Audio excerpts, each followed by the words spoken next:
कहानी की शुरुआत में हम बेन और उसके कजन एली को देखते हैं, जो इस वक्त एक ज्वेलरी की दुकान तक हीरे पहुंचाने का काम कर रहे थे। एली इस काम में नया था और साफ तौर पर घबराया हुआ लग रहा था। तब बेन ने उससे पूछा कि अपनी बंदूक लाया है ना, लोड करके रख उसको। वहीं दूसरी ओर हम डेविस नाम के एक आदमी को देखते हैं जो अभी अभी जागा था। डेविस एक बेहद चालाक चोर लुटेरा है जिसने आज तक न जाने कितनी चोरियां की, पर कभी रत्ती भर का भी सबूत नहीं छोड़ा। अब वो अपने प्लान के मुताबिक एक आदमी का पीछा करने लगा जिसकी कार पे उसने पहले ही ट्रैकर लगा रखा था। उसने एकदम आराम से मसूद नाम के उस आदमी की गाड़ी को ओवरटेक किया और एक पतली सड़क पर गाड़ी बीच में ही रोककर डिग्गी खोल दी। जैसे ही मसूद गाड़ी से उतरा कि भाई साइड हो, रास्ता साफ कर, डेविड ने तुरंत उस पर बंदूक तान दी और पूछा कि कोई हथियार तो नहीं है तुम्हारे पास। मसूद ने कहा कि गाड़ी के अंदर है। डेविड ने मसूद से उसके फोन का पिन पूछकर उसे डिक्की में बंद कर दिया, ये कहते हुए कि पानी है उसमें। फिर उसने जल्दी से गाड़ी से उसका फोन निकाला और वहां से चल दिया। उधर ज्वेलरी की दुकान के मालिक सैमी ने बेन से नए लड़के के बारे में पूछा। फिर सैमी ने बेन को एक ब्रीफकेस दिया जो नकली हीरों से भरा हुआ था। फिर उसने अलग से सच बताया, वो लोग असल में हीरों के 2 सेट ले जा रहे हैं जिनकी कीमत लगभग $3 मिलियन थी। असली हीरे बेन के मोजों में छुपाए गए थे। उसने बेन से कहा कि वो नया लड़का है ना, उसे इस बारे में मत बताना। बाहर जाकर सैमी ने एली से कहा कि अपनी बंदूक दिखा। बंदूक देखकर वो कहने लगा कि ये इतना पुराना असला कहां से लेकर घूम रहा है तू, कभी हाथ में फट जाएगी। उसने एली को एक बेहतर बंदूक देते हुए कहा कि काम पूरा होने के बाद वापस कर देना मुझे, और इशारा किया कि बाहर एक गाड़ी तुम लोगों को फॉलो करेगी तुम्हारी सेफ्टी के लिए। जैसे ही बेन और एली वहां से निकले, डेविस ने दुकान के बाहर गाड़ी खड़ी की और उनका पीछा करना शुरू कर दिया। जब वो एकदम शांत डिलीवरी वाली जगह पर पहुंच गए तो डेविस ने नकाब पहना, उनकी गाड़ी में टक्कर मारी और तुरंत दोनों के ऊपर बंदूक तान दी। एली तो बेचारा वहीं जम गया। फिर डेविस ने बेन को अपने फोन पर उसके घर की वीडियो दिखाते हुए उसकी बीवी का नाम लिया कि मेरा आदमी तेरे घर के बाहर खड़ा है। उसने एली से कहा कि दोनों अपने फोन्स और गन्स मेरी गाड़ी के अंदर फेंक दो, जो एली ने तुरंत कर दिया। उसने असली हीरे और उनकी कीमत का सर्टिफिकेट दोनों मांगे और साथ ही ये भी साफ कह दिया कि मुझे ब्रीफकेस में कोई दिलचस्पी नहीं है। अब बेन ने पहले तो ना समझने का नाटक किया कि भैया मुझे तो ब्रीफकेस ही मिला था, लेकिन डेविस ने सीधा कहा कि ये हीरे इंश्योर्ड हैं, मालिक को इंश्योरेंस कंपनी से पैसे मिल जाएंगे, तू क्यों अपनी जान दे रहा है। डेविस बहुत कुछ जानता था, इसलिए बेन ने आखिरकार मान ही लिया कि असली हीरे उसके बाएं मोजे में छुपे हुए हैं। उसने धीरे से उन्हें निकाल कर दिखाया। डेविस ने हीरे ले लिए और जल्दी से मसूद को अपनी गाड़ी की डिक्की से बाहर निकाल दिया, लेकिन इतने में एली ने चुपके से अपनी पुरानी बंदूक निकाल ली जो अभी भी उसके पास ही थी। अब जैसे ही डेविस वहां से जाने लगा, एली ने तुरंत उस पर गोली चलाई, लेकिन उसकी वो पुरानी बंदूक मिस फायर कर गई और डेविस पॉइंट ब्लैंक रेंज से भी बच गया। तुरंत एक्शन लेते हुए डेविस ने गाड़ी पीछे ली और तेज रफ्तार से वहां से निकल गया। वो शहर की सड़कों से होता हुआ एक पार्किंग गैराज में घुस गया, पर वो साफ तौर पर हिल गया था क्योंकि आज वो मरने के बहुत करीब था। वहां उसने अपनी आंखों से कॉन्टैक्ट लेंसेज निकाले और खुद को साफ किया। फिर उसने गाड़ी को ढक दिया और दूसरी गाड़ी बदलकर गायब हो गया। खैर इसी दौरान हम डिटेक्टिव लू और उसके साथी को देखते हैं जो हीरों की लूटपाट वाले केस की जांच कर रहे थे। उन्होंने बेन से कुछ सवाल किया और उसकी टाइमिंग के ऊपर शक जताया। जिस दिन तुम $3 मिलियन के हीरे ले जा रहे थे, उसी दिन तुम्हारे साथ लूटपाट हो गई, और साथ ही चोर को तुम्हारी पत्नी का नाम कैसे पता था। मगर बेन ने सीधे तौर पर कहा कि मैंने कोई जानकारी लीक नहीं की। फिर एली ने कबूल किया कि जाते वक्त मैंने गोली चलाई थी, लेकिन निशाना सही नहीं लगा। डिटेक्टिव्स ने यह भी पूछा कि जब मौका था तो चोर ने गोली क्यों नहीं चलाई। खैर लू का मानना था कि ये काम किसी ऐसे अपराधी ने किया है जो उन्हें काफी टाइम से ट्रैक कर रहा था। साथ ही वो जो भी इंसान है वो वायलेंस से बचता है और इसी हाईवे के आसपास कांड करके तुरंत गायब हो जाता है। दूसरी ओर इसी वक्त डेविस अपने फ्लैट पर पहुंच गया और हीरे उसने एक कप में डाल दिए। जब उसने अपना नकाब देखा तो उस पर खून के दाग नजर आए। अचानक उसे एहसास हुआ कि शायद पार्किंग गैराज में जो गाड़ी छोड़ी है उसके अंदर भी खून रह गया हो। शाम को डेविस मिस्टर मनी नाम के अपने एक साथी से मिला जो उसके चोरी किए हुए सामान को बेचने का काम करता था। उस आदमी ने पूछा कि सब कैसा चल रहा है। तब डेविस ने बताया कि आज चोरी में थोड़ी गड़बड़ हो गई, मैं बाल बाल बचाऊं मरने से, यहाँ से गोली गई है मेरे। साथ ही उसने कहा कि अगला प्लान जो हमने बनाया था वो बहुत खतरनाक लग रहा है, अब मुझे मैं शायद कर नहीं पाऊंगा। इस पर उस आदमी ने सीधे सीधे पूछा कि इससे बेहतर प्लान है क्या तेरे पास। तो डेविस ने कहा कि मैं इस पर काम कर रहा हूँ। उस रात डेविस ने शैरन के बारे में जानकारी निकालनी शुरू की। जो कि एक इंश्योरेंस कंपनी में काम करती है। शैरन इस वक्त भी मुनरो नाम के एक बहुत अमीर आदमी को अपनी पॉलिसी बेचने की कोशिश कर रही थी। उसने उसके शानदार घर की तारीफ की और कहा कि कंपनी ऐसे ही लोगों को तो बचाना चाहती है सर, गरीबों के पास खोने को है ही क्या। शैरन ने अमीर बुढ़े की तारीफ की और लग रहा था कि मुनरो उसकी बात मान के डील साइन कर ही देगा, लेकिन फिर गलती से शैरन ने मुनरो की होने वाली मंगेतर, जो कि बहुत जवान थी, उसे उसकी बेटी समझ लिया और वहां से डील होने के चांसेस भी थोड़े कम से हो गए। जब उसके साथियों ने पूछा कि डील हुई कि नहीं तो उसने कहा कि वो अभी सोच रहा है। फिर उसने अपने बॉस फिल से अपनी प्रमोशन के बारे में पूछा, लेकिन फिल ने बात टरका दी। खैर, जो $3 मिलियन के हीरे चोरी हुए थे उसकी इंश्योरेंस शैरन की कंपनी ने ही कर रखी थी। शैरन के बॉस फिल ने उससे कहा कि पुलिस में तुम्हारे कांटेक्ट है ना, तो तुम ये वाला केस संभालो। किसी भी तरीके से अगर जल्द से जल्द चोर पकड़े गए तो हमें ये पैसे नहीं देने पड़ेंगे। लेकिन शैरन मुनरो वाले केस से हटना नहीं चाहती थी, लेकिन मौके का फायदा उठाते हुए मलीन नाम की लड़की तुरंत बीच में कूद गई और उसने कहा मैं संभाल लूंगी वो वाला काम। खैर, शैरन को ना चाहते हुए भी मानना पड़ा। इस वक्त सैमी नाम के उस ज्वेलर से भी लूट के बारे में पूछताछ की जा रही थी। डिटेक्टिव्स को यह भी शक था कि कहीं इंश्योरेंस का पैसा खाने के चक्कर में चोरी खुद ही तो नहीं करवाई गई। मगर सैमी तुरंत अपना बचाव करने लगा। उसने कहा कि 27 साल से मैं अपनी दुकान चला रहा हूँ और साथ में 2 और स्टोर बना चुका हूँ। अब मैं अपनी रेपुटेशन को रिस्क पे क्यों डालूंगा। उसने जोर देकर कहा कि मैंने डिलीवरी के बारे में किसी को फोन नहीं किया, सिर्फ एक मेल भेजा था। ये सुनते ही डिटेक्टिव लू समझ गया, अगर चोर ने उसकी ईमेल को ही हैक कर लिया हो तो उसे शिपमेंट की सारी जानकारी मिल गई होगी। वहीं दूसरी ओर डेविस अपने हैकर को पैसे दे रहा था ताकि वो शैरन के सोशल मीडिया को ढंग से देख पाए। वो जानना चाहता था कि वो किस किस से बात करती है। यहाँ से साफ हो गया कि वो सिर्फ लूट को प्लान नहीं करता था, वो इंश्योरेंस वालों की तरफ से भी पता लगाता था कि किसके पास कौन सी महंगी चीज है जिसका वो इंश्योरेंस ले रहे हैं। बाद में डेविस जब एक रेड लाइट पर रुका था तभी माया नाम की एक औरत ने उसकी गाड़ी को टक्कर मार दी। वो गुस्से में पूछने लगी कि तुमने गाड़ी क्यों रोकी। डेविस ने शांत रहकर लाल बत्ती की तरफ इशारा किया और पूछा कि तुम ठीक हो। वो घबरा कर बोली कि मैं लेट हो रही थी और ये गाड़ी मेरे बॉस की है। एक्सीडेंट के बाद माया ने डेविस से कहा कि अपनी गाड़ी का इंश्योरेंस दिखाओ मुझे, मैं सॉर्ट करवा लूंगी। गलती माया की थी पर डेविस पुलिस के पचड़े में तो नहीं पड़ना चाहता था। उसने गाड़ी से नोटों की गड्डी निकाल कर कहा कि मैं अभी भर देता हूँ आपका जितना नुकसान हुआ है। माया ने उसे गौर से देखा और पूछा कि हमेशा इतने पैसे साथ रखते हो तुम। मगर डेविस ने बात बदलते हुए कहा कि मेरे पास फालतू टाइम नहीं है, जल्दी बताओ कितने पैसे चाहिए। पर माया ने मना कर दिया। उसने कहा कि कंपनी की गाड़ी है, मुझे सही तरीके से रिपोर्ट करना पड़ेगा वरना मुझे नौकरी से निकाल देंगे। जिसके बाद डेविस को मजबूरन उसे अपनी इंश्योरेंस पॉलिसी दिखानी पड़ी। बाद में शैरन एक कैफे में डिटेक्टिव लू से मिली ताकि हीरों की चोरी के बारे में बात कर सके। उसने कहा कि ज्वेलर और कुरियर दोनों के ऊपर लाई डिटेक्शन टेस्ट करवाओ। ये सुनते ही लू तुरंत समझ गया कि इंश्योरेंस वाले पैसे देने से बचना चाहते हैं। खैर, फिर लू ने उसे कुछ डेटा दिखाया जिससे ऐसा लग रहा था कि इस क्राइम में इंश्योरेंस कंपनी के अंदर कोई शामिल हो। खैर, फिर लू ने बातों बातों में बताया कि जो लोग तुमसे इंश्योरेंस कराते हैं उन्हीं के वहाँ पे चोरी हो जाती है। इससे तो ऐसा लग रहा है कि इंश्योरेंस कंपनी में कोई अंदर का आदमी मिला हुआ है चोरों से। खैर, बाद में पुलिस स्टेशन जाकर भी लू ने इसी थ्योरी पर काम किया। उसने पुराने केस निकाले, छोटी मोटी लूट को हटा दिया। क्योंकि चोर वायलेंस से बचता था तो उसने ज्यादा वायलेंस वाले केस भी हटा दिए। जो केस बचे उनके अंदर उसे एक पैटर्न दिखाई दिया।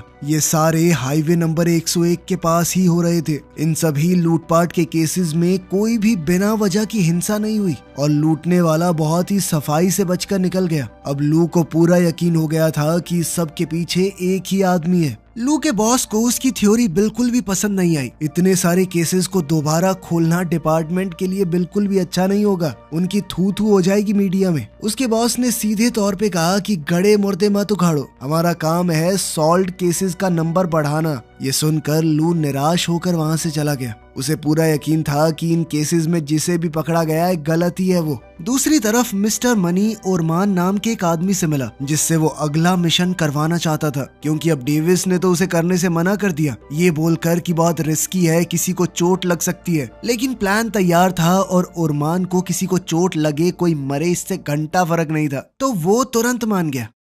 अगले दिन प्लान के मुताबिक एक डिलीवरी वाला बंदा हीरे एक ब्रीफकेस के अंदर लेकर उसे अपने हाथ से हथकड़ी से बांध के जैसे ही अंदर घुसने लगा, पीछे से ओरमान उस पर टूट पड़ा। उसने बंदूक दिखाते हुए सबको डराया। उसके अंदर दया नाम की चीज ही नहीं थी। उसने कुरियर वाले को बहुत मारा और आखिरकार चाबी निकलवा ली। फिर एक औरत को उठाकर उसने जबरदस्ती सारे गहने एक बैग में भरने को कहा और आखिर में भी गोली चलाकर सबको डराने के बाद वहां से निकला। इसी दौरान डेविस ने माया को माइक के नाम से मैसेज भेजा और उसे डिनर के लिए पूछा। माया मान तो गई, लेकिन उस रात वो डेट के लिए थोड़ा लेट पहुंची। ये जगह माया को थोड़ी फैंसी लग रही थी। उसने कहा कि मैं थोड़ी नॉर्मल सी जगह पे जाना चाहती हूँ, तो दोनों वहाँ से निकलकर एक स्ट्रीट फूड वाली जगह पर आ गए। क्रिस की इस खतरे से भरी हुई ब्लैक एंड व्हाइट जिंदगी के अंदर माया एक रंग की तरह आई थी। उनकी डेट भी काफी अच्छी गई। माया के जाने के बाद डेविस पास के एक टेलीविजन को देखने लगा। ब्रेकिंग न्यूज में एक ज्वेलरी शॉप के अंदर हुई लूटपाट दिखाई जा रही थी, जो आज सुबह 10 बजे के करीब हुई थी। लुटेरे ने पूरा टाइम मोटरसाइकिल हेलमेट पहना हुआ था, जिससे उसका चेहरा कोई नहीं देख पाया। रिपोर्टर ने इसे भी काफी समय से हो रही हाई प्रोफाइल चोरियों से जोड़ा। पुलिस गवाहों की मदद से कोई सुराग बटोरने की कोशिश कर रही थी, लेकिन अफसोस किसी के पास भी चोर के खिलाफ कोई भी सबूत नहीं था। फिर लू ने फुटेज को ध्यान से देखा। उसे कुछ तो गड़बड़ लग रही थी। जगह, टाइमिंग और तरीका तो काफी हद तक पैटर्न से मिल रहे थे, लेकिन इस चोर की हरकतें अलग लग रही थी, क्योंकि पिछले वाला चोर लड़ाई झगड़े वायलेंस से बचता था, मगर इस लूट को अंजाम देने वाला चोर गुस्से से भरा हुआ था, लोगों को मार रहा था। लोग को पूरा शक था कि या तो चोर बदल गया है या फिर किसी और ने ये काम किया है। उधर डेविस गुस्से में मिस्टर मनी से मिलने गया। उसने सीधा सीधा कहा कि ये मेरा प्लान था, ऐसे कैसे किसी और से करवा लिया। मगर मनी कहने लगा कि तूने किया क्या है, तेरी फट रही थी इस काम से। डेविस ने जोर दिया कि बात पैसे की नहीं है, भरोसे की है। तब मनी ने कहा कि अगर मैं ना होता ना तो तू यहाँ तक पहुंचा ही ना होता कभी। इस तरह दोनों के बीच में बात थोड़ी और बिगड़ गई। फिर बाद में मनी ने ओरमान से मिलकर एक नया प्लान बनाया। अब वो खुद कुरियर को लूटने के बजाय डेविस को काम करने देंगे और बाद में उसी को लूट लेंगे। सारा रिस्क उसका और बाद में हम निकल जाएंगे। खैर, फिर मनी ने ओरमान को एक हैकर का नाम दिया, जिसे डेविस इस्तेमाल करता है और कहीं जाए ना जाए वहाँ जरूर जाएगा वो। जल्दी ही डेविस अपने कॉन्टैक्ट से नई जानकारी लेकर निकला। इतने में ओरमान ने चुपके से उसकी गाड़ी पर एक ट्रैकर लगा दिया। इधर अपने फ्लैट पर वापस आने के बाद डेविस ने शैरन के शेड्यूल और उसकी पर्सनल डिटेल्स पर ध्यान से रिसर्च की। फिर अगले दिन वो उसे बड़े नॉर्मल तरीके से बाहर मिला। उसने उसकी गाड़ी की तारीफ की तो शैरन ने मजाक में कहा कि जिंदगी बोरिंग गाड़ियों के लिए बहुत छोटी है। शैरन ने उससे पूछा कि तुम्हारे पास कौन सी कार है, तो उसने पूरे टशन में जवाब दिया कि डिपेंड करता है कौन सा दिन है, आज तो मेरे पास एक खास गाड़ी है। इस पर शैरन हंसी और बोली कि अगर तुम इतनी आसानी से गाड़ी बदल सकते हो तो मुझे भी तुम्हारा ही काम ज्वाइन कर लेना चाहिए। तब डेविस ने उससे कहा कि अच्छा चलो मॉडल गेस करो कौन सी कार है, अगर तुमने सही गेस किया तो मैं तुम्हें चाबी दे दूंगा। फिर उसने थोड़ा सोचा और एक गाड़ी का नाम लिया, साथ ही उसने कलर भी गेस किया। कलर तो एकदम सही था, लेकिन बदकिस्मती से मॉडल गलत निकला और इस तरह दोनों के बीच में बढ़िया बातचीत शुरू हो गई। डेविस ने शैरन को भी अपना नाम माइक बताया। उधर पुलिस स्टेशन में टीम ने लूट की आखिरी कैमरा इमेज देखी। अब लू ने दोबारा पूछा कि ये आदमी जो है ये 101 हाईवे के आसपास दिखा है कभी, जिसका जवाब था नहीं, ये हाईवे पर नहीं आया। जिसके बाद लू ने कहा कि ये लास्ट कैमरा यहाँ पर था और हाईवे के बीच में ज्यादा जगह नहीं है, इतने एरिया में उसने गाड़ी बदली है। उसने जोर दिया कि पूरे एरिया को सर्च किया जाए। बाद में माया डेविस के घर आई। उसने महसूस किया कि तुम्हारा घर कितना खाली लग रहा है, ना तो तुम्हारी कोई फोटो है ना कुछ और। तब डेविस ने कहा कि मुझे ये सब ज्यादा पसंद नहीं है। उसने म्यूजिक चलाया और डांस के लिए डेविस को खींच लिया। वो मजाक मजाक में कहने लगी किसी और को तुम्हें इंसान बनाना पड़ेगा। अब धीरे धीरे डेविस रिलैक्स हुआ और उन दोनों के बीच में नजदीकियां बढ़ गई। फिर अगली सुबह डेविस को एहसास हुआ कि कोई तो उसका पीछा कर रहा है। उसने अपनी गाड़ी चेक की और जल्द ही एक ट्रैकर ढूंढ लिया। अब उसने तुरंत ही नया फ्लैट ले लिया और जगह बदल दी। उसी वक्त लू ने पार्किंग गैराज में छोड़ी हुई चोर की गाड़ी को ढूंढ निकाला। साथ ही फोरेंसिक्स को वहां खून की एक बूंद मिली। लू ने बड़ी उम्मीद के साथ उसे डीएनए टेस्ट के लिए भेज दिया। फिर बाद में डेविस शैरन से एक आर्ट म्यूजियम में मिला। डिनर के दौरान शैरन ने अपना काम समझाया कि वो अमीर क्लाइंट्स की महंगी चीजों की इंश्योरेंस करती है। तब डेविस ने उसे सच बताया। उनकी मुलाकात कोई इत्तेफाक नहीं थी, वो उसके बारे में पहले से जानता था और एक बिजनेस ऑफर देना चाहता है उसे। मगर शैरन तुरंत समझ गई कि वो एक चोर है। उसने सीधा मना कर दिया और कहा कि मैंने अपनी पूरी जिंदगी ईमानदारी से काम किया है। लेकिन डेविस ने कहा कि तुमने किया होगा, पर जिन अमीर लोगों को तुम इंश्योरेंस दे रही हो उन्होंने तो पक्का नहीं किया। इस पर शैरन खड़ी हुई और वहाँ से चली गई। बाहर डेविस ने उसी राइडर को देखा जो उसका पीछा कर रहा था। उसने तुरंत अपनी गाड़ी उसके पीछे लगा ली और दोनों के बीच एक चूहे बिल्ली का खेल शुरू हो गया। ओरमान काफी देर तक बचकर भागता रहा, लेकिन आखिरकार एक गाड़ी से टकराकर नीचे गिर गया। फिर वो लंगड़ाता हुआ एक पास वाली बिल्डिंग में गया।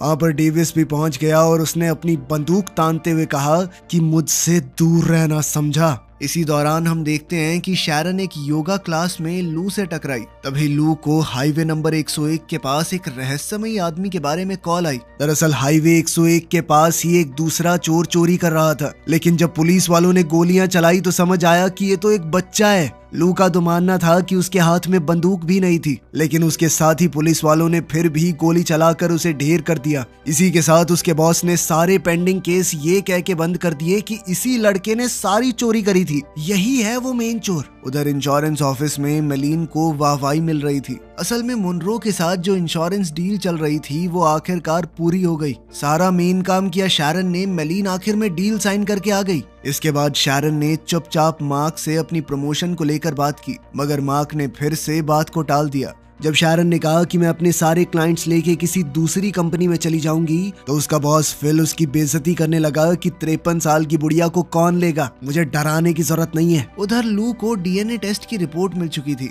फिर वो बड़े ध्यान से उसे स्टडी करने लगा, क्योंकि उसके अंदर एक उम्मीद थी कि शायद इससे सच बाहर आ सकता है। इसी बीच शैरन अपनी जिंदगी का सबसे बड़ा फैसला ले चुकी थी। उसने डेविड से कांटेक्ट किया और कहा कि तुम कुछ प्लान बता रहे थे ना। उसने डेविस को बताया कि एक कुरियर आने वाला है जो मुनरो नाम के एक अरबपति की शादी में 5.5 मिलियन की घड़ियां और हीरे ला रहा है। काफी सारे गार्ड्स आएंगे उस कुरियर के साथ, तो सिक्योरिटी बहुत टाइट है। लेकिन उनके प्लान में लूप होल भी थे। असल में वो आदमी टैक्स बचाने के लिए कैश में पेमेंट कर रहा था। इसका मतलब था लगभग $1 मिलियन का कैश भी वहाँ पर होगा। ये सुनते ही डेविस तुरंत चोरी के बारे में सोचने लगा। उसने पूछा कि कैश की सिक्योरिटी कैसी होगी, मगर शैरन अभी इस बारे में श्योर नहीं थी। असल में इंश्योरेंस वाले सिर्फ और सिर्फ हीरो को कवर कर रहे थे, तो उन्हें इसके बारे में पूरी जानकारी थी, लेकिन कैश इससे बाहर था। तब डेविड थोड़ा हिचकिचाया क्योंकि ये बहुत रिस्की लग रहा था। लेकिन तब शैरन ने बताया कि $11 मिलियन का सामान है वहाँ पे, इतना पैसा जिसके बाद सब कुछ छोड़ सकते हैं वो हमेशा के लिए। मगर डेविस ने कहा कि पैसा तभी मैटर करता है जब तुम उसे लेकर जिंदा बच के निकल पाओ। डीएनए रिपोर्ट में डेविस का नाम आ गया था। अब लू उसके नाम पर लिस्टेड एक एड्रेस पर गया। वहाँ एक औरत ने दरवाजा खोला और लू ने झूठ कह दिया कि मेरा नाम डिटेक्टिव लब्सनिक है, क्या आप डेविस नाम के इस आदमी को जानती हैं? औरत का रिएक्शन देखते ही वो समझ गया कि हाँ ये जानती है। दूसरी ओर डेविस ने एक वॉइसमेल सुना जिसमें वही औरत उसे कॉल बैक करने को कह रही थी। जब डेविस ने उससे बात की तो पता चला कि पुलिस उसके बारे में पूछताछ करने आई थी। डेविस समझ चुका था कि इन्वेस्टिगेशन उसके करीब पहुंच रही है। फिर वो कुरियर की डिटेल्स कंफर्म करने के लिए शैरन से मिला। तब शैरन ने अंदाजा लगाया कि डिलीवरी फ्राइडे या सैटरडे को होगी, संडे को शादी है तो उससे पहले ही हो जाएगी। तब डेविस ने उसे एक डिस्पोजेबल फोन दिया और कहा कि हर कॉल के बाद सिम कार्ड को डिस्ट्रॉय कर देना। शैरन कहने लगी कि ज्यादा ही फिल्मी नहीं हो रहा है, लेकिन डेविस ने कहा कि यही तरीका होता है, फिल्मी कुछ नहीं है इसमें, सबूत नहीं छोड़ने, सफाई से काम करना है।